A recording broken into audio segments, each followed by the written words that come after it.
মধ্যপ্রাচ্যের উত্তাল রণাঙ্গন থেকে উঠে আসছে এক চাঞ্চল্যকর তথ্য।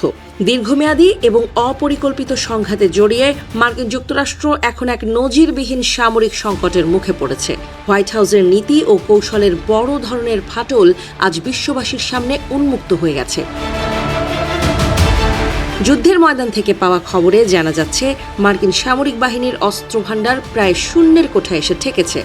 বিশেষ করে অত্যন্ত নিখুঁত ও মারাত্মক হিসেবে পরিচিত স্বল্প পাল্লার ব্যালিস্টিক মিসাইল এবং টমাহক ক্রুজ মিসাইলের স্টক আশঙ্কাজনক হারে কমে গেছে।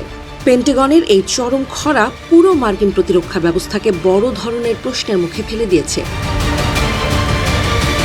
পরিস্থিতি আরও ভয়াবহ রূপ নিয়েছে যখন দেখা যাচ্ছে যে আকাশ প্রতিরক্ষা ব্যবস্থার মূল হাতিয়ার প্যাট্রিয়ট ইন্টারসেপ্টর একটি তৈরি করতেই 2 বছরেরও বেশি সময় লেগে যায়। কিন্তু ওয়াশিংটন যেভাবে একের পর এক ক্ষেপণাস্ত্র ছুড়ে চলেছে, তাতে উৎপাদন আর চাহিদার এই আকাশচুম্বী ফারাক পূরণ করা কোনোভাবেই সম্ভব হচ্ছে না।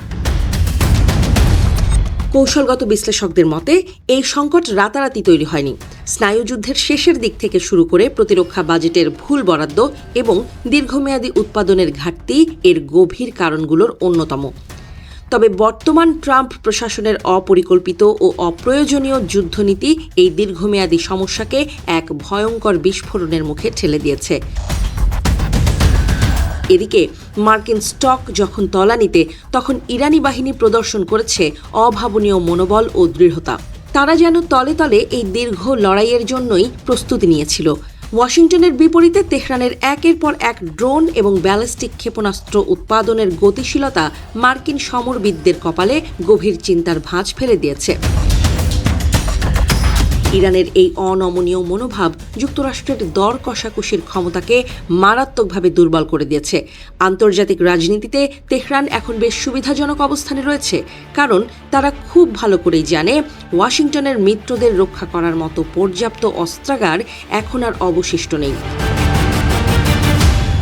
প্রতিরক্ষা শিল্প এবং লকহেড মার্টিনের মতো বৃহৎ অস্ত্র নির্মাণ প্রতিষ্ঠানগুলো উৎপাদন বাড়ানোর জন্য মরিয়া হয়ে বিনিয়োগ বাড়ালেও Center for Strategic and International স্টাডিজের প্রজেকশন বলছে অন্য কথা। 2029 বা 2030 সালের আগে বেশিরভাগ ক্যাটাগরির মিসাইল স্টক আগের অবস্থায় ফিরে আসার কোনো আশাই নেই।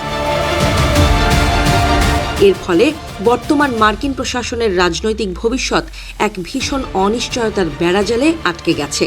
কোনো সুনির্দিষ্ট পরিকল্পনা ছাড়াই দুটি অপ্রয়োজনীয় দ্বন্দ্বে জড়িয়ে পড়ার খেসারত আজ খোদ হোয়াইট হাউসকে দিতে হচ্ছে। কৌশলগত এই বড় ভুল থেকে ট্রাম্প কিভাবে বেরিয়ে আসবেন, এখন সেটাই দেখার বিষয়।